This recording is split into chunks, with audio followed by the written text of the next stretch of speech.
Oh, right. Thank you very much, Naomi. Can I welcome all members and officers to this meeting of Town and Community Council Forum, which will be held as a remote meeting via Microsoft Teams. The meeting is being recorded and will be available. Councillor John, could you mute yourself, please? Thank you very much.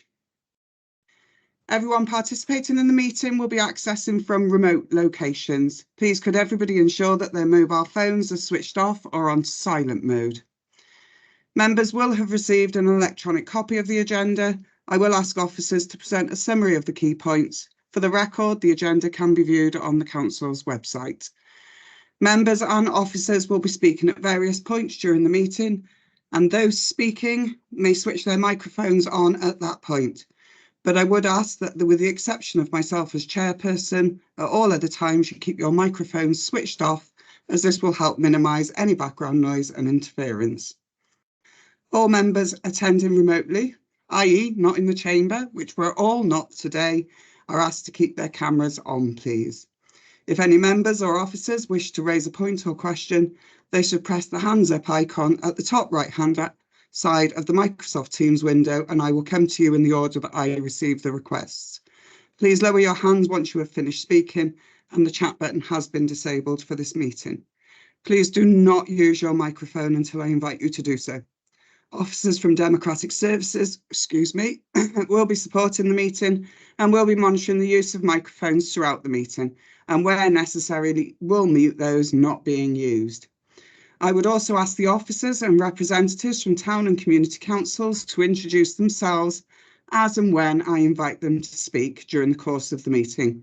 They too should ensure microphones are switched off when not in use, please. I will now proceed to the agenda business.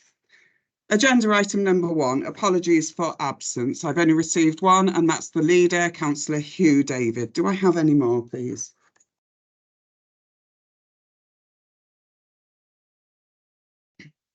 Can't see any more hands going up, so I'm going to move swiftly on. Agenda item number 2, declarations of interest. Are there any declarations of interest from anybody attending, please?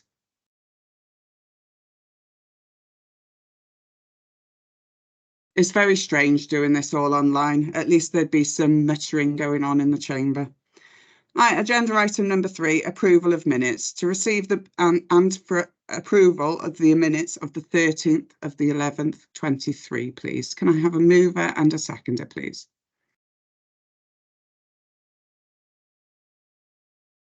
Move, Chair. Thank you very much, Councillor Bennett. Can I have a seconder, please?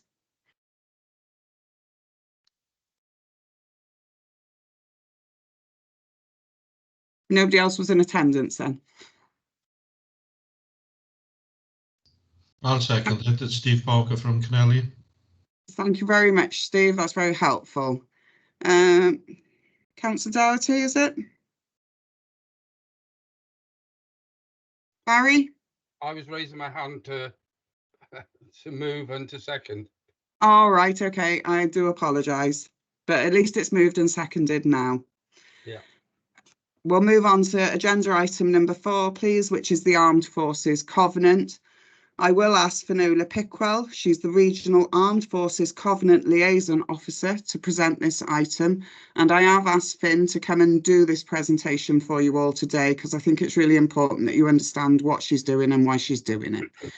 Over to you, Finn. Thanks very much. Thank you very much, Jane. You'll just have to excuse me because I'm having problems with my mouse. It's decided it doesn't want to play ball. Oh, come on. Ah, there we are.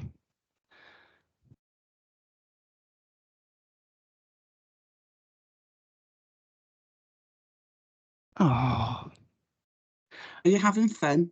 I am having fun. I've got 2 screens, and for some reason the mouse doesn't want to go from one screen to the other. I just managed to get it down onto this screen, and now it doesn't want to come back down again. Oh, I can't answer. Turn that one off. I do apologise for this, ladies and gentlemen.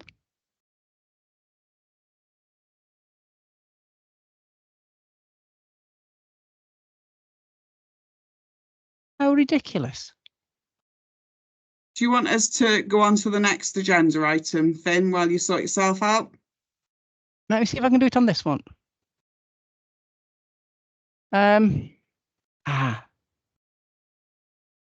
Yes, you better had, Jane. I do apologise. That's Oh, wait a fine. minute. No, it's all right. No, that's wrong window. It's asking me to share the wrong window. Okay. Thank Right. you. Okay, well, we'll move on to invasive species for a minute. So, Stuart, I'm really sorry. Stuart Baldwin is the Climate Change Response Officer. So it's over to you, and I'm throwing you in at the deep end because you shouldn't be ready yet. Thanks very much, Stuart. I am ready. Thanks, Deb. I'm Stuart Baldwin. I am the Climate Change Response Manager for BCBC. Apologies to any of the county borough councillors that saw this presentation on invasive species on the 14th of February. It isn't going to be as in-depth today, but the presentation that will be shown will be shared with all of you through Democratic Services. So if there are any further questions on those, then you should be able to contact us from that. You can see the report in front of you is a simple information report, just introducing the fact that an awareness session is going to be delivered in relation to invasive species. Can I just check, Deb, that you have the invasive species slides in front of you now? We do, yes, thank you. It's fab. Thank you very much. So, as I said, this is a copy of a presentation of a members awareness session that was delivered on the 14th of February in relation to invasive non-native species awareness. I will, for the rest of the presentation, use the acronym INS to not say invasive non-native species all of the time. So, some of the topics that we will look at today are around what are INS, the legislation and policy, the INS in BCBC, INS identification, seasonality and treatment. And then there are other topics that we looked at there in relation to the Schedule 9 INS, the RAGWORT contributes to biodiversity, biosecurity and a summary. So what is an INS? It is a non-native species, mainly animals and plants, which have been introduced intentionally and unintentionally outside of their natural geographic.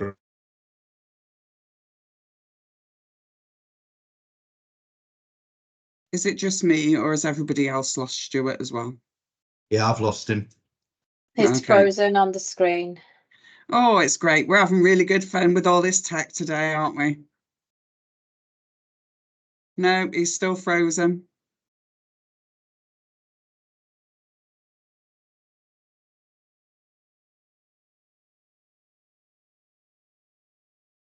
Oh.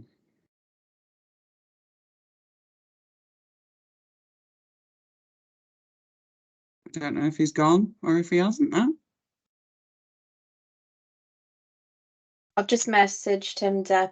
Don't know if he can see my message. Okay, thank you very much.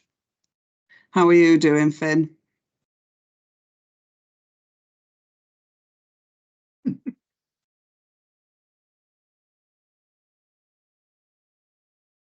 Well, I am sorry for all the technical difficulties that we are having this afternoon, but there's not a great deal I can do about them either. Hi, Jane. I think I'm okay.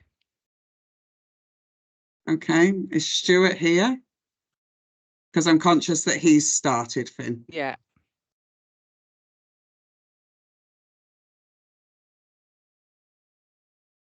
No, can't see Stuart at all.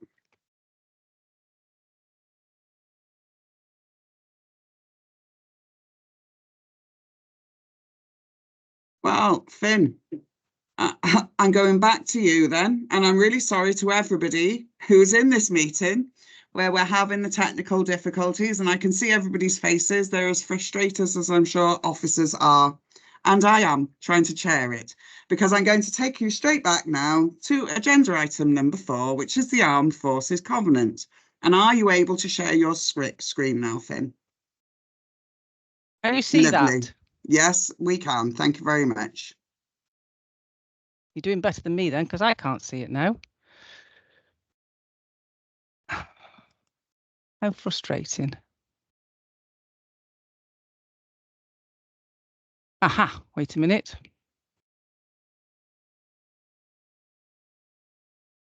Can you tell me whether you can hear this, please?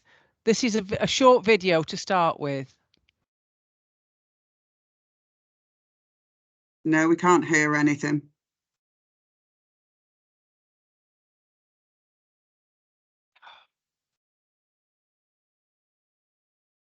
Oh. Chair, I am back now. I wonder if you can hear me. Yes, we can hear you. We're just doing the Armed Forces Covenant a minute, Stuart. Sorry to. Just to let you know I'm back. Thank you very much.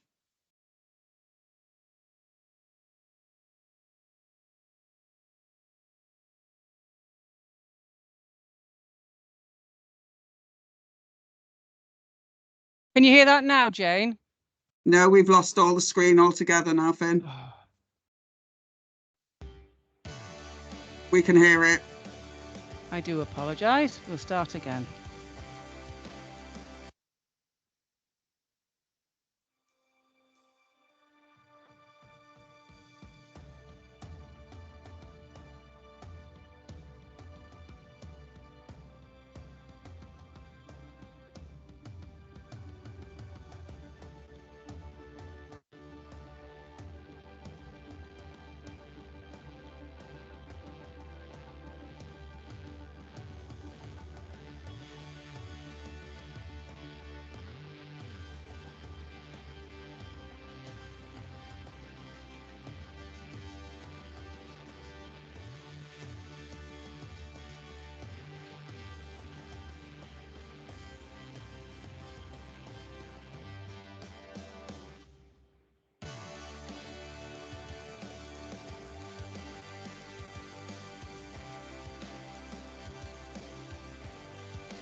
For those of you that didn't catch it in the video, the Armed Forces Covenant is a promise from the nation ensuring that those who serve or have served in the armed forces and their families are treated fairly and not disadvantaged by their service.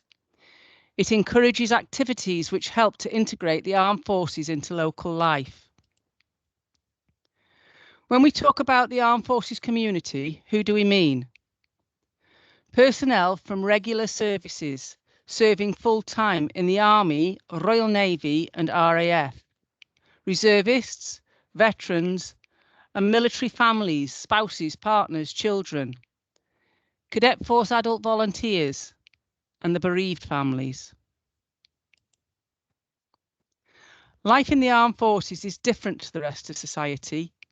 Armed forces personnel make sacrifices in order to serve. It's structured and disciplined. Days are planned, breaks are taken at the same time every day. They're looked after, accommodation, clothes, all provided. Their work is on their doorstep, and if it isn't, transport is provided. Deductions for accommodation and bills are taken from their pay before they receive it. Friends, mates, comradeship, support, they do everything together. It is a time-based career. They are limited to the length of time they can serve. Families will have to move, sometimes at very little notice. They may live apart for extended periods of time and cope with the issues that can bring. They are likely to face the stresses and strains that arise when their family members are deployed on operations. All of this means that they can find themselves at a disadvantage in comparison to their civilian neighbours in accessing goods and services. There are issues that the armed forces community face when they leave: mental health, loneliness and isolation, lack of understanding regarding their transferable skills, stigma, addiction, homelessness. I would now like to show you a video of a soldier facing the challenges of transitioning out of the army.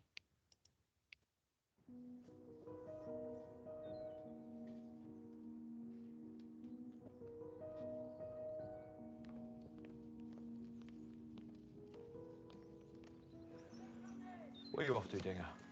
Logistics firm. Transport manager. Should be a doddle. Yeah, I hope so. To the outside. Oh, I won't be needing this colour.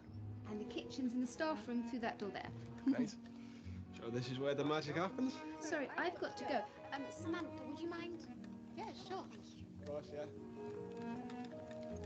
Sorry, can you hold this for a minute? Yeah. What does the transport manager actually do? Transport things. Yeah. You clunker. Is it not with his hand? With your pinky? Holy crap. See you making a jackfruit there, mate. Cheers, mate.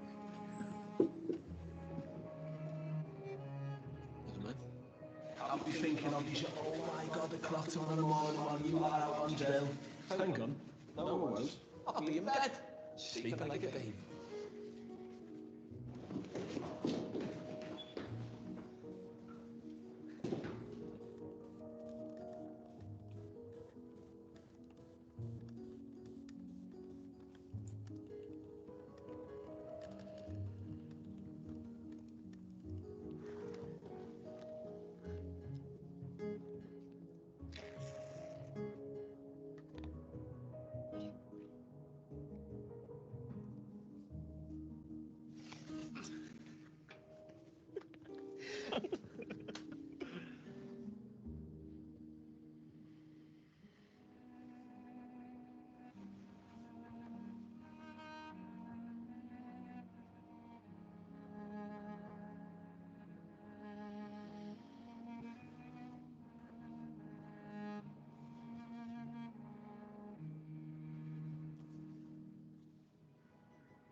Hello. Yeah, I think I need a bit of help.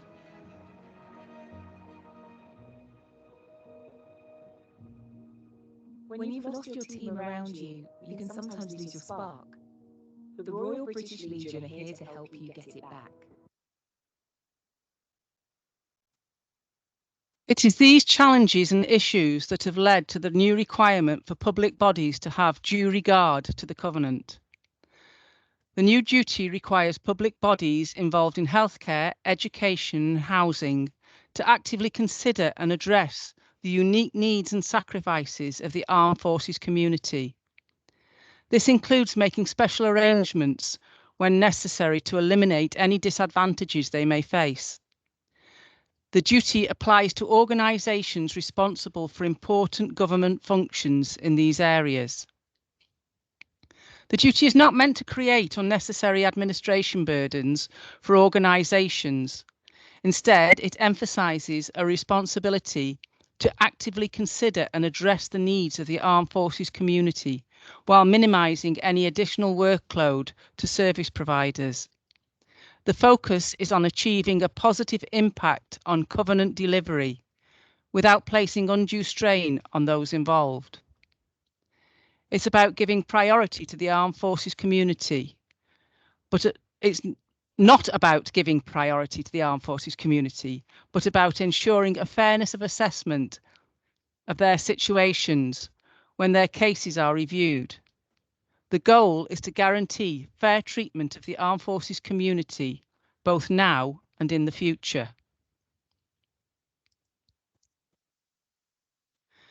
Signing the Armed Forces Covenant is a public declaration of your appreciation and respect for the sacrifices made by members of the armed forces and their families. It is a way to acknowledge the contributions and services they provide in the defence of the country.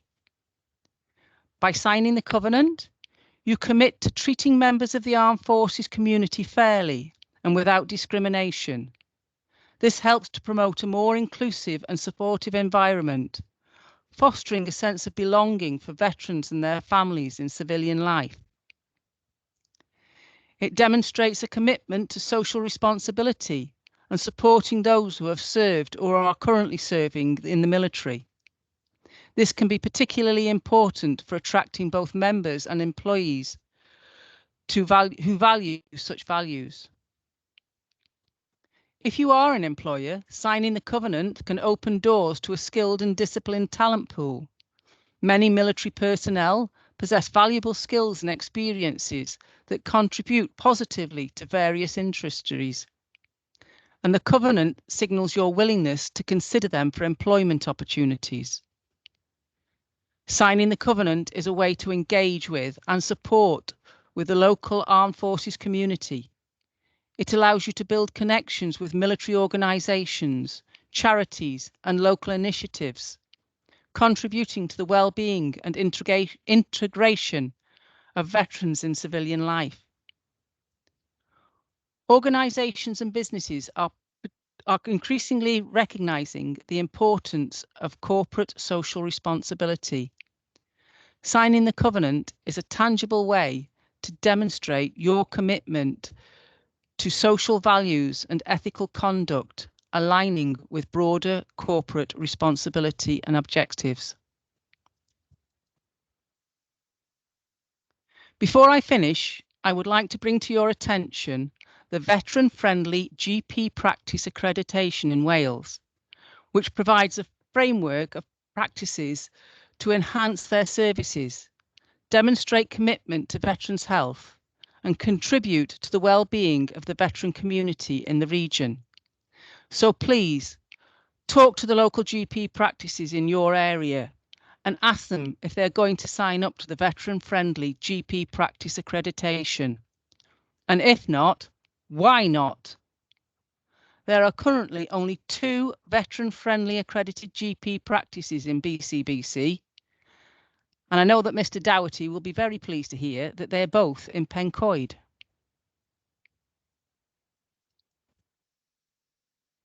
If you would like me to come and present or talk to the individual councils, or want any help with signing the Armed Forces Covenant at all, please don't hesitate to pick up the phone or email me. I do live in Bridgend, so I can always call in and make an appointment or come and see you. I will send links for signing the covenant across to be attached to the minutes. And here are some useful contact numbers that you can take down if you wish to, while I answer any questions any of you may have.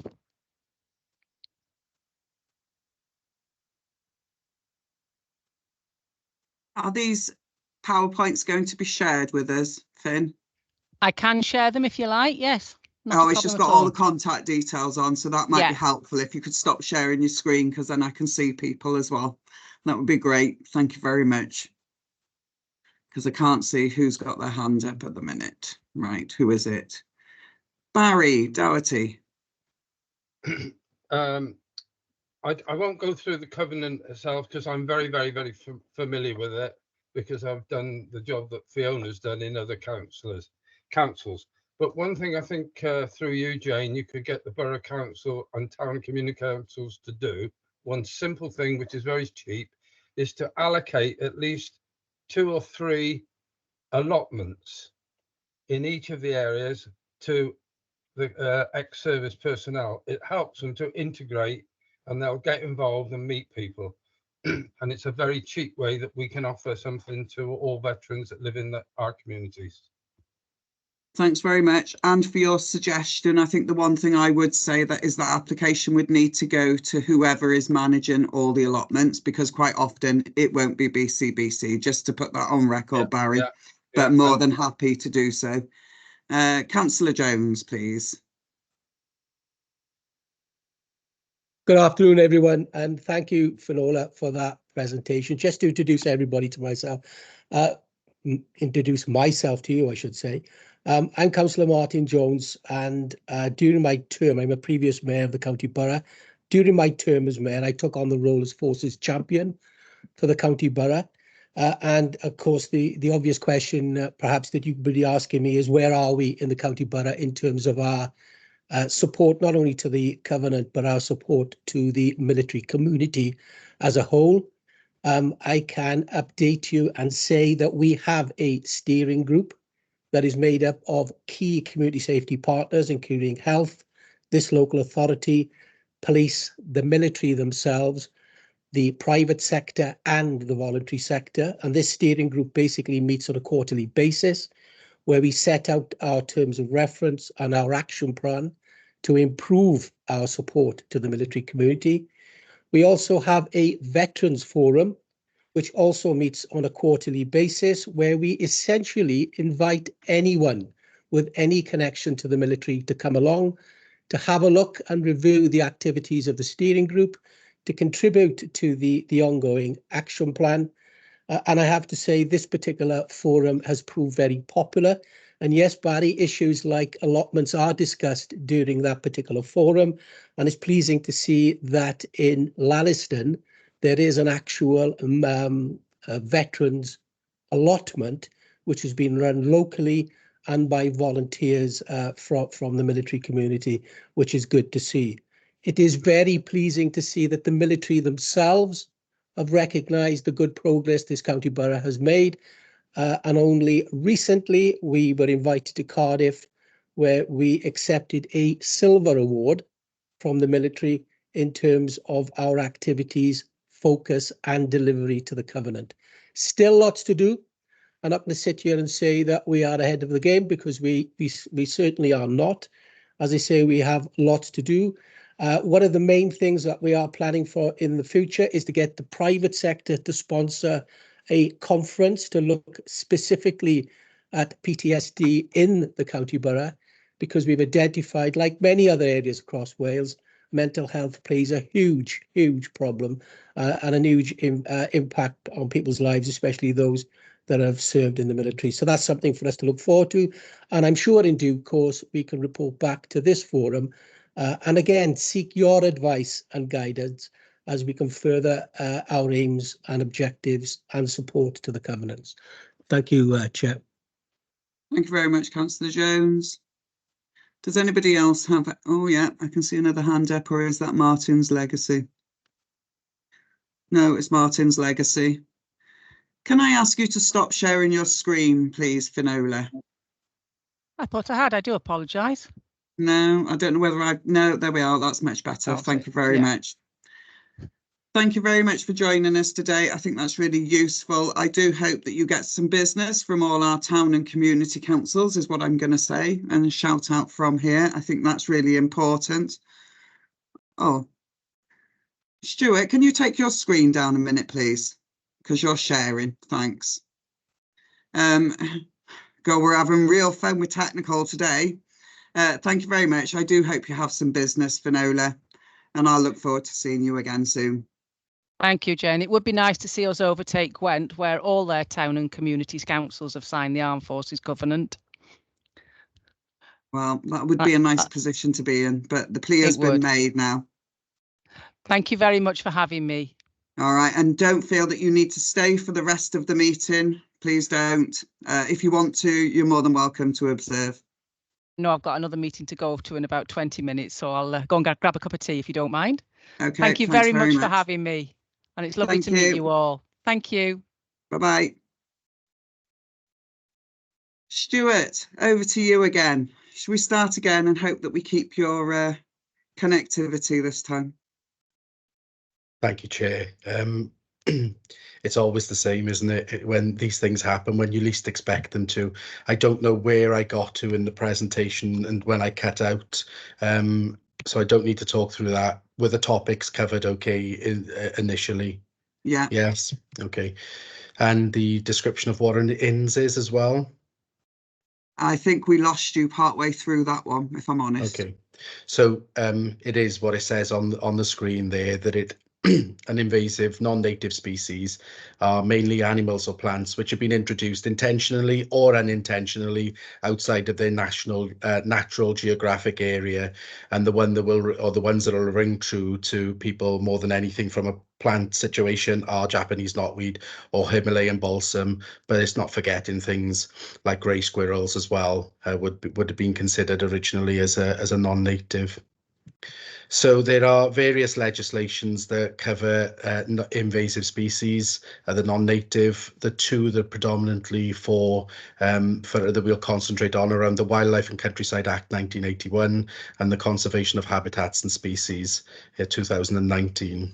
But again, this detail will be provided in all of in the presentation that will be circulated. And again, there's another slide there just on legislation and policy. I'm conscious I don't want to spend too much time talking through these because I want to give people the opportunity to ask any questions. And I'm also conscious that some county borough councillors will have seen this presentation originally. It also touches on case law there. In particular, we've got Davis versus Bridgend County Borough Council, which has been quite a high profile and was recently in the Court of Appeal. And the policy, the BCBC INS policy, is currently working its way through the correct governance before it becomes approved policy. So INS that are in BCBC that are designated through the Wildlife and Countryside Act Schedule 9 plants. Top two you can see there that I've just mentioned, Japanese knotweed and Himalayan balsam, but others that are existing within our boundaries are giant hogweed, rhododendron, Montbretia, three-cornered leek, Spanish bluebell, cotoneaster, curly waterweed, American skunk cabbage, and variegated archangel. They got some fantastic names. You will see these and not necessarily think of them as being invasive species because they are so prevalent in certain areas as well. So the next load of slides are going to be for you to be able to digest as you keep this in your top pocket when you're out and about in the countryside or walking along some of your ward walks. It'll give you identification and it'll also give you the seasonality and treatment. This sort of detail is something that will appear on the Climate Change and Nature webpage, which is currently being rebuilt to make sure that we've got a lot of this information available. So you can see there the Japanese knotweed, and there's the seasonality and the treatment, and the best way then of treating those Japanese knotweed is through spraying or through stem injections with glyphosate. Himalayan balsam, a very pretty invasive species, to be fair, and actually great as a pollinator, but it does take over. You can see the difference between the summer periods and then winter periods. It does die back as an annual plant.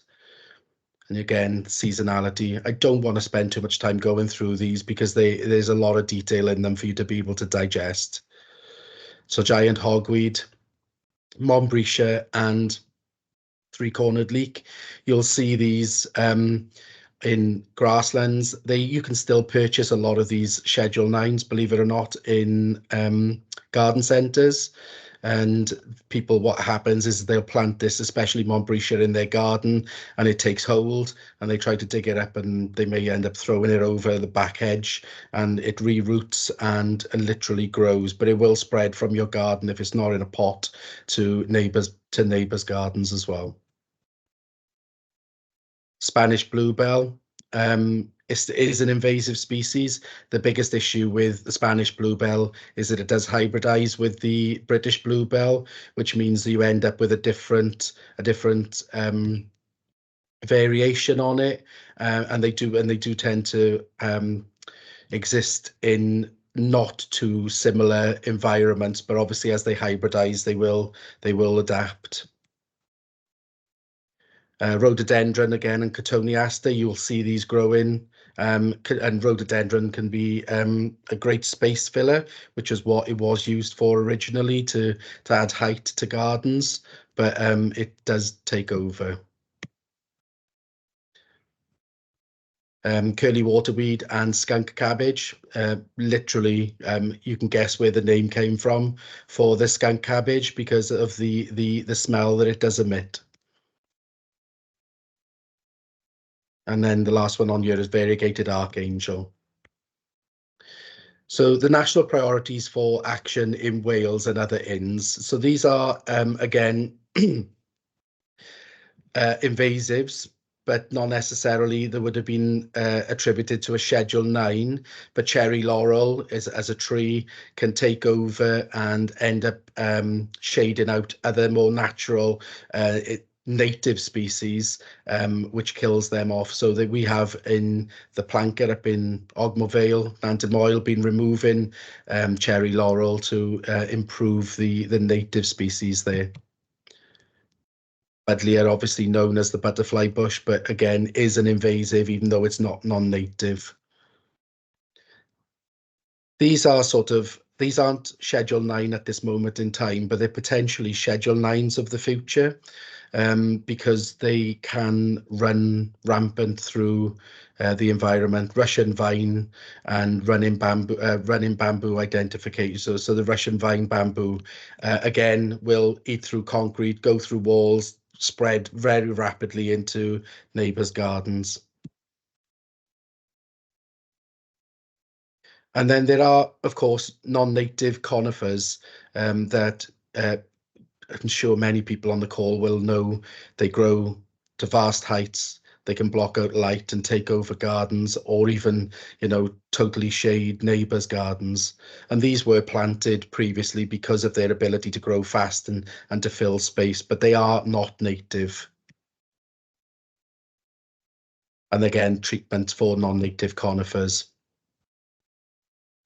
So there's a slide there on recording INS presence, and you can record it. If seen on BCBC land, this information can be shared with the BCBC Invasive Species Officer.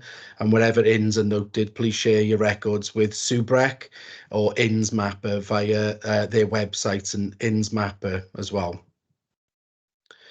So some people think that ragwort is an invasive non-native species, but it isn't, and it does actually contribute to biodiversity, and it's important as a native pollinator as well for the cinnabar moth.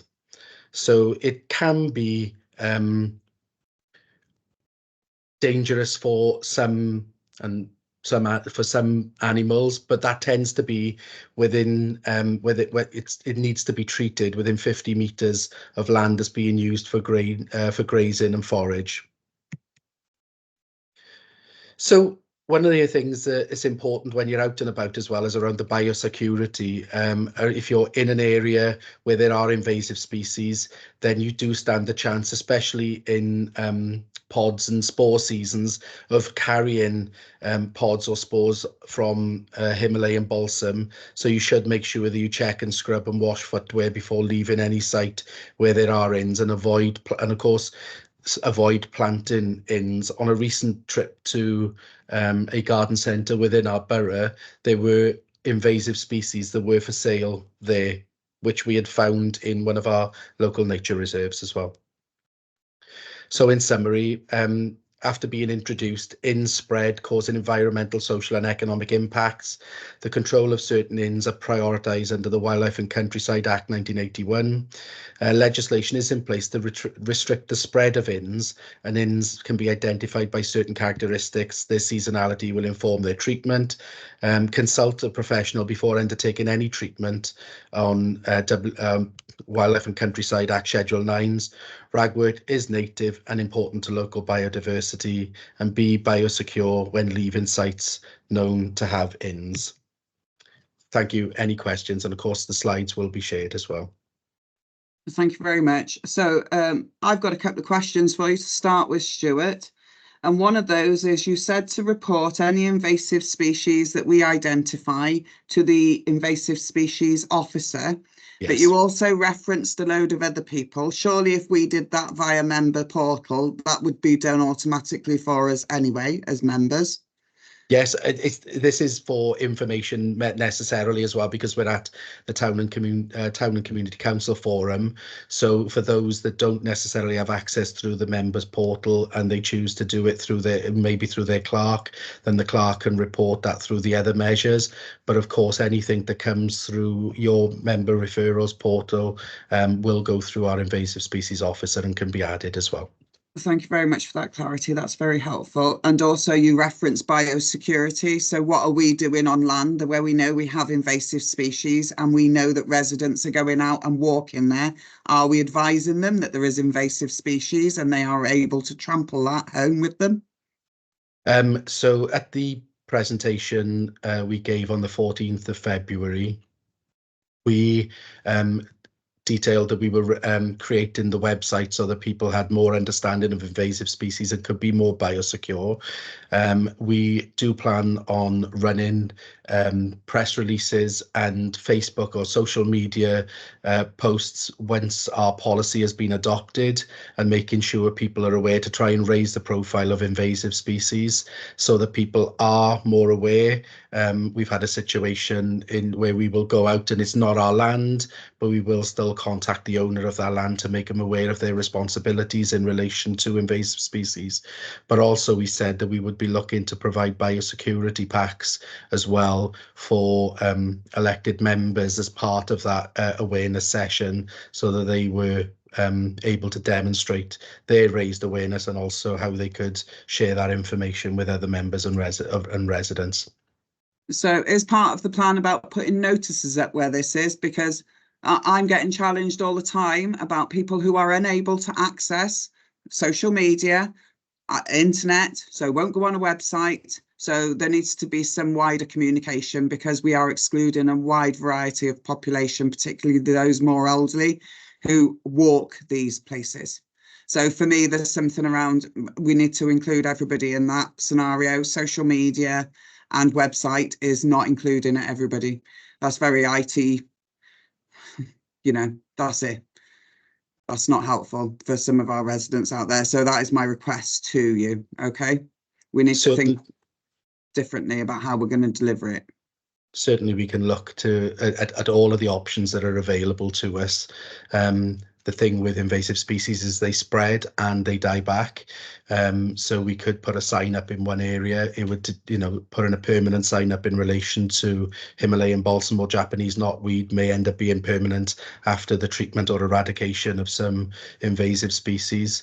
But we know, for example, with Japanese knotweed, that can be quite a period of time before, if we ever manage to eradicate it. So it's certainly something I'll take on board, Chair, and speak to our invasive species officer about as well. Thank you very much, Stuart. That's much appreciated. I do have somebody else with their hand up. Councillor Jenkins, would you like to ask a question?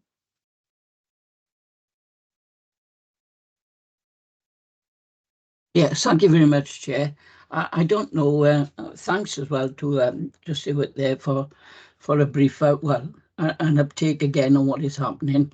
But I don't know whether it is in his remit, as he's working, I would imagine, closely with the officers concerned. But Bridgend County Borough, some considerable time ago, held a seminar in the sports hall, lasting all day, which was really very interesting. And from that, they'd put together a policy many years ago, probably over a decade, on not eradicating in totally this Japanese knotweed, which I'm specifically on about, but about controlling it. But could you tell us specifically, if you can, how Bridgend County Borough Council are controlling the Japanese knotweed on their own premises? Bearing in mind, I think there was a court case not so long ago when individuals had to take Bridgend County Borough to court about the encroachment of Japanese knotweed from council-owned land, and we don't want to see that type of thing. I'm just wondering, in the 10 years or more since we held that last conference in the sports hall in Bridgend, how we are progressing on it? Would you have any idea? Thank you. Thank you, Councillor. I haven't been around long enough to know what happened at that seminar, but I'm surely I can find out from others. As part of the control mechanisms that Bridgend County Borough Council is currently putting in place, I think we recognise that there have been some issues in the past in relation to what had happened, but there's been a mapping exercise that is currently ongoing and is due to be finalised, where that report will come from a sector recognised organisation consultant that has been undertaking the mapping exercise for us, and that will be looking at the invasive species across our own assets, but looking outside of our own assets as well, looking to see where there's potential on neighbouring land that could then encroach onto our assets. There is treatment that happens on an annual basis across our parks and green spaces and on highways in relation to Japanese knotweed. So it isn't something that hasn't been happening. There is treatment and control happening on an annual basis. And in fact, we've seen some considerable improvements as well with the work that Robert Jones, our countryside management officer, has been doing in relation to Japanese knotweed valley. Now, we know that this is not an easy task because it's for Japanese knotweed to well, we don't know whether we will ever fully eradicate Japanese knotweed, but it is around the control mechanisms. Oh, I think Stuart's frozen again, so you can't ask him anything else, Councillor Jenkins, unfortunately. And I hope that satisfies you this afternoon. He's very definitely frozen because it's not very flattering a picture either. Perhaps he's been sprayed. I don't know. Who knows? Thank you very much. Anyway, thank you very much, John. I'm going to ask you to ask your question, appreciating that Stuart has frozen, but noting that the director is on the call, so she may be able to assist us anyway. Thank you. Thank you very much. Yes, last year I had a fairly serious run-in with the council contractors who were working in the Garoo Valley, and I believe worked all over Bridgend County Borough area, cleaning out and digging out gullies, watercourses and so on. And I spotted them with a tractor-driven flail, big flail, just about to go ploughing through a big clump of Japanese knotweed, which had got bigger over the last few years and will inevitably get bigger as a result of flailing it. They were then carrying on to cover an area covered in Himalayan balsam. And I had a serious argument with the tractor driver. He called on his boss. I got hold of his boss. I showed him the code of practice, which he told me I could put somewhere not very nice. And they did in the end agree to strim the invasive species, which is almost as bad, but not as bad as a tractor flail. I think what it flagged up was this would be happening all over the borough, because if these are the guys doing it in my area, they'll be doing it everywhere else. And I think it flags up a serious need for some training for contractors who are dealing with areas where these species live. Thanks very much, John. Janine, do you want to make a contribution? You are very quiet, John. I think we caught most of it though. Yes, thank you, Deputy Leader, and thank you, John, for your question. I did catch some of it. I think that what we have to do here is obviously look at the method statement by which people are using, especially in areas where there are invasive species. And while I don't know about that exact incident that you're describing, if you could send me an email with some of the details on, I can take a look at that for you and ensure that in the future, when we are looking at areas and whatever work we're doing, that they are abiding by that practice. Because what will not help, of course, is if we have got contractors that are helping us to spread the invasive species by not removing it in the correct manner. So if you would send that to me, it's janine.nightingale@bridgend.gov.uk, and I will I could give you an offline response to that. Okay, thank you. Thank you very much, Janine. John, are you content? Yes, thank you. I'm sorry you couldn't hear me very well. Oh, no, that's fine. That's fine. Thank you. I will do that, Janine. Lovely. Thank you very much. Right. Any more questions? I don't think so. And I think Stuart is still frozen. So we're having a great time with IT this afternoon. That's really helpful. No other questions. Right, moving swiftly on then to agenda item number 6, the replacement local development plan update. Richard Mathams, are you online? I understand you're going to do it for us, please. I am, thank you, Deputy. It'll actually be Lewis Pennell who will deliver the presentation, and then we'll be available for questions afterwards, if that's okay. That's lovely. Thanks very much, Richard. Hi all, I'm Lewis Pennell. I'm a Senior Strategic Planning Policy Officer. I'll just get my presentation up now. Second.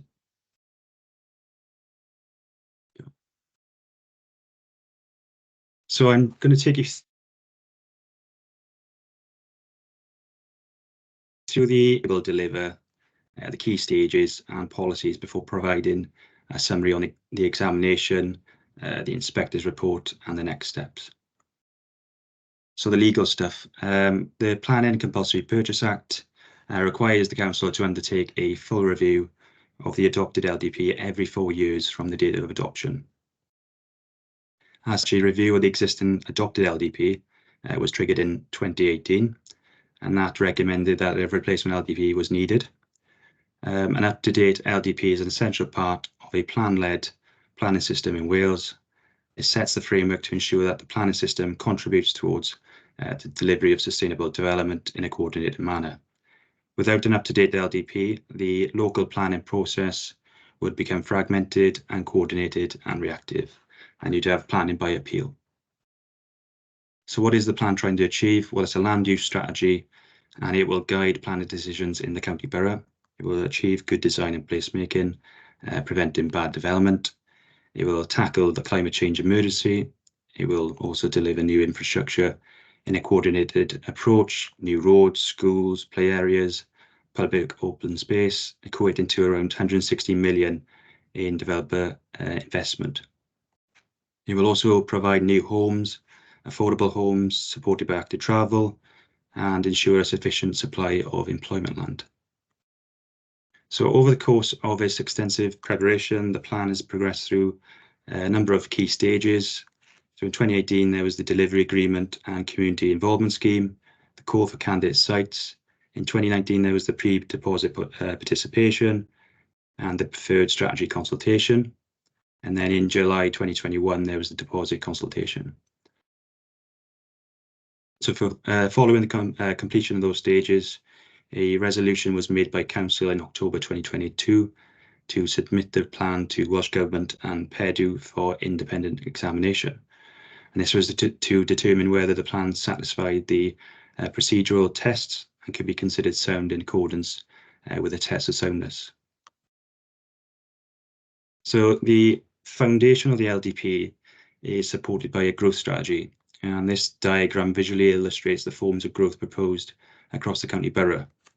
And it's broadly summarised as regeneration growth areas, which seek to deliver sites that are in need of redevelopment and investment. So you've got Porthcawl and the Maesteg and Linvey Valley, that's in purple colour. You've got regeneration areas, which include settlements that would benefit from community-based regeneration, and that's the Garrow and Ogmore Valleys in green. And you've got sustainable growth areas, where development will be focused on settlements such as Bridgend, Pencoed, Pyle, Kenfig Hill and North Kennelly, which are more conducive to logical urban expansion and transit-orientated development. So I'm going to take you through the strategic and development management policies, which seek to deliver the vision and strategic objectives, and the first one being good design and sustainable placemaking. So these policies here will ensure that all development is underpinned by good design and sustainable placemaking, where people can meet their daily needs and live in, work in and socialising in well-connected communities. Policy SB4 will ensure that all development proposals will make positive contributions towards tackling the causes of and adapting to the impacts of climate change. The LDP will also ensure that development will be located and designed in a way that minimises the need to travel, reduces dependency on the private car, and enables sustainable access to facilities and services. The next strategic objective seeks to create active, healthy, cohesive, and inclusive and social communities. And a key function of this objective is to provide an appropriate and sustainable supply of housing land. And the LDP makes provision for 8,628 homes to meet the housing requirement of 7,575 homes for the plan period, of which 1,711 homes will be affordable. So this plan highlights where the houses will be located. So you've got strategic sites, there's 5 of them in blue. And that's Porthcawl Waterfront, land south of Bridgend, land west of Bridgend, land east of Pencoed, and land east of Pyle. And then they're supported by smaller housing allocations in red, Craig Park Eye, and then you've got 3 sites in Pondrithicus, and you've got the former Cooper Standard site to Wenny Road in Maesteg. And you also have 2 long-term regeneration sites, which are not counted as part of the immediate housing land supply. That's Coig Land Reclamation Site and Maesteg Washery. So all these allocations are connected to the active travel route, and they're all within 20 minutes walking or cycling distance of essential facilities and services. And new development allocations will also be required to provide new connections to the existing network. The plan will also ensure that development is supported by social and community infrastructure, active travel and green infrastructure. It will also protect and enable social and community facilities such as schools, sport, recreation, leisure and health services, amongst others. Development proposals must be supported by sufficient infrastructure, and all housing allocations have been subject to viability testing to ensure it can deliver affordable housing, open space, education facilities and highway network improvements. The third strategic objective seeks to encourage and support developments that generate economic prosperity and regeneration. And this will be achieved through employment land strategy, which allocates 68.8 hectares of new employment land to accommodate up to 7,500 jobs over the plan period. And this will encourage people to work locally rather than jump in the car and join the M4. New retail and commercial and leisure developments will be focused according to the retail hierarchy within the county borough, with an emphasis on town centre first. And it recognises that centres will have to diversify and not just focus on retail. Policy SB13 provides the framework for renewable and low carbon energy development working towards net zero. The LDP will also encourage the efficient and appropriate use of minerals within the county, including the reuse, recycling of suitable minerals and preserving natural resources for future generations. The LDP will also help to ensure waste is managed in a sustainable manner in accordance with the waste hierarchy, which will manage waste movement in new development. And the LDP will also provide the framework for the management of new and existing tourist accommodation and attractions. So the final strategic objective aims to protect and enhance distinctive and natural places. And it provides the framework for the conservation and enhancement of the natural environment. And it will also ensure that the historic environment will be protected, conserved, and where appropriate, promoted and enhanced. So you can see there's many policies covering many different themes in the LDP, and I've gone through those quite quickly. But now I'm going to, the final section, I'm just going to go and provide a quick summary on examination, the inspector's report and the next steps. And the replacement LDP has been subject to rigorous and robust public examination with a series of topic-based public hearing sessions taking place from February to March of last year. And it's important to stress that the development industry heavily attacked our evidence base and wanted more housing sites, but we defended our position and the inspector sided with our evidence. The inspector also considered all representations made both up until and during hearing sessions, and that's including 1,200 representations made by members of the public and other stakeholders during the deposit consultation. In response to the matters and issues raised by the inspector during these hearing sessions, the local planning authority proposed a series of matters arising changes, also known as MACs, to the plan. And these changes were deemed necessary to make the plan sound. Most of these changes related to policy wording clarifications and the inclusion of additional detail provided that to the inspector during the examination. The MACS schedule was subject to further to public consultation from July to September last year, following which a MACS consultation report was published. And this report listed the representations made of each of the proposed MACS, provided a summary of the main issues raised, and outlined the local planning authority's responses. So there have been two notable alterations to the specific housing site allocations. Firstly, land at Park Avenue, Wenny Bridge End was deallocated as a residential allocation due to significant flood risk. The inspector then had concerns over the shortfall in housing supply over the plan period. So she asked us to put forward a new additional site, and that we put forward the former Cooper standard site in Wenny Road, which addressed these concerns and ensured sufficient flexibility in the housing supply. This site was previously allocated as a long-term regeneration allocation, upon which the housing land supply was not dependent. Through the awarding of CCR funding, it meant the site had a bit more clarity over its immediate timescales in terms of getting the site ready. The next steps, well, the inspector's report is legally binding on the council, and it concludes that the plan is sound. Town and country planning regulations requires the council to adopt the replacement LDP within 8 weeks of the receipt of the inspector's report. So we're taking this to the council on Wednesday with a recommendation to adopt the replacement LDP. Once adopted, this LDP will become the statutory development plan, and the existing LDP 2006-2021 will cease to have effect. Thank you, Chair. Thank you very much. Does anybody have any questions for Lewis? Barry?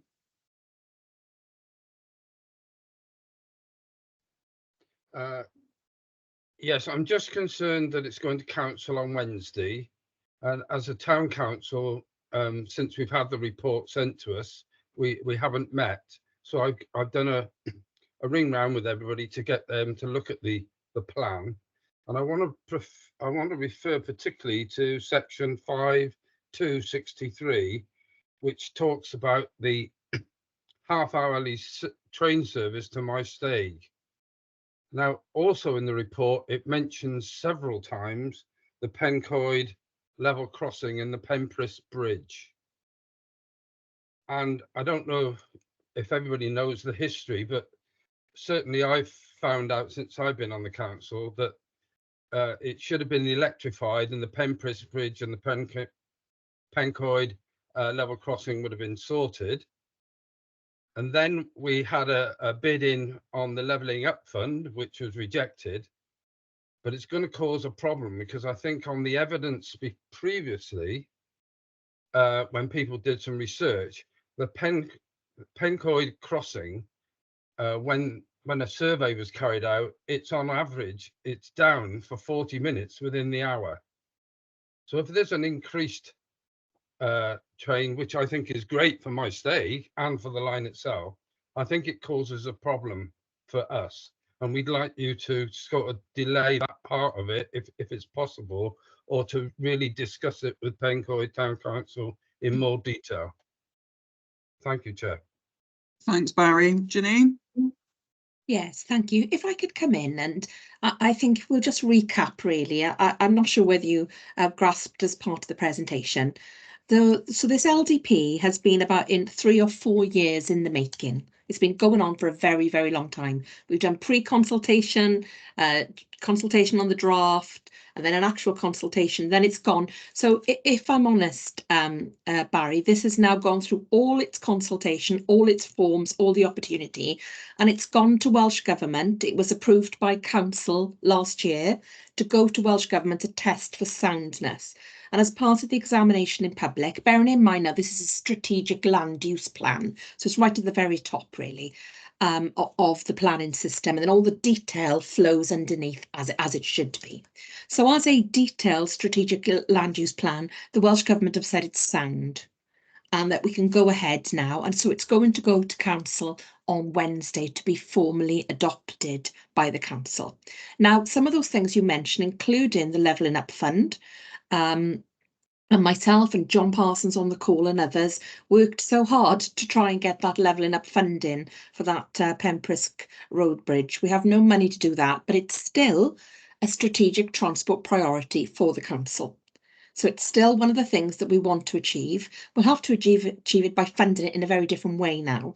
And those discussions are going on with Transport for Wales and with Welsh Government. So absolutely, I hear everything you're saying. But what I would say at this stage of the LDP, we can't make any changes. At this point, Welsh Government have seen it. They've agreed its soundness, and they recommend that we now go forward and approve it in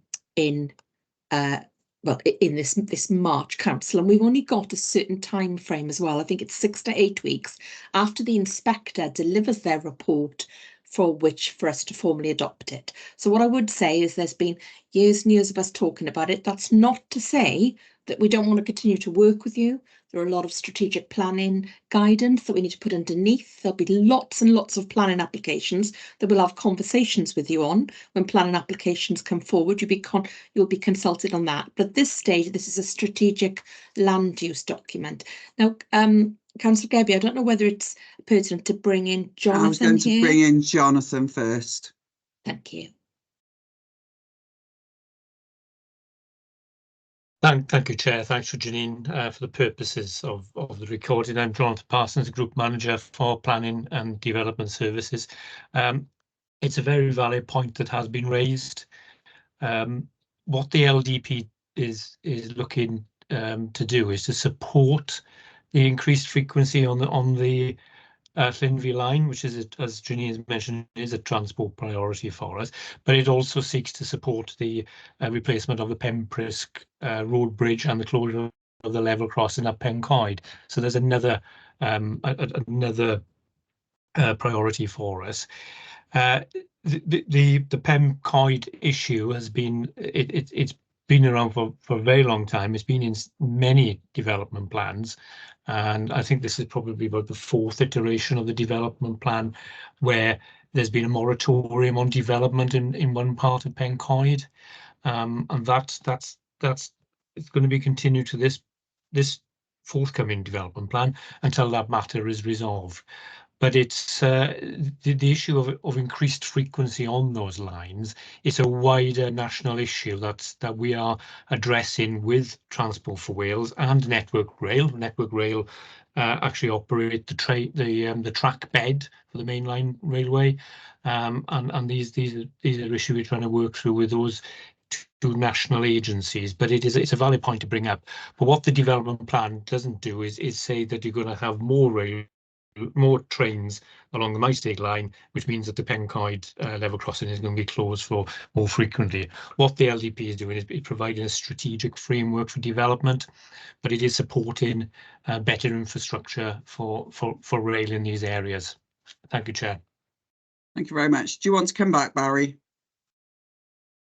I was just going to thank Janine and Jonathan for their report. I do understand the position they're saying, but as this is a forum, this is the only opportunity we have to actually share it with the forum. And speaking to fellow councillors, they asked me to raise it, and I'm doing that as their representative of the town council. That's fine. Thank you very much, Barry. Councillor Evans. Yeah, thank you, Chair. I just think I better declare an interest, a personal interest, as I am a Pencoed Town Councillor. Thank you. Thank you very much. Barry, is that a legacy hand? Thank you very much. Councillor Williams. That's okay. Councillor Williams.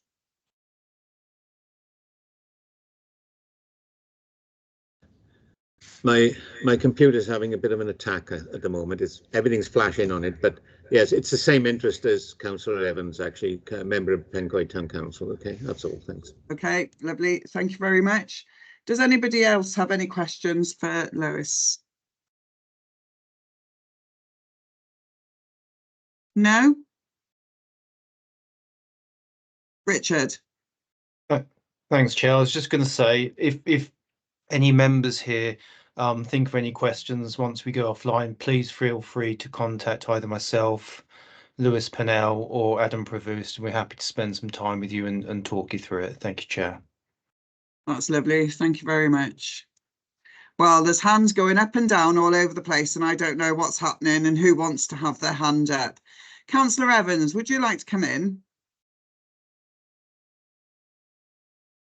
Yeah, sorry, thanks, Chair. I mean, I want to raise a question. I mean, it has been brought to the attention, there has been a change from steel to aluminium street columns, of which now are unable to support any attachments, i.e. Councillor Evans, Yeah. what item are you referring to, please? It can come under the local development plan because obviously at the end of the day, street lighting, can it not, Janine? Is It's it not sustainable the local. well-being? No, it's not the local development plan, Councillor So Evans. I can't raise it. Sorry, I Not- thought I could have taken it under well-being and sustainable materials. No, I'm going to bring Janine in a minute. Okay, thank you. Yeah, thank you, Councillor Evans. I have sent a response to your town council about this.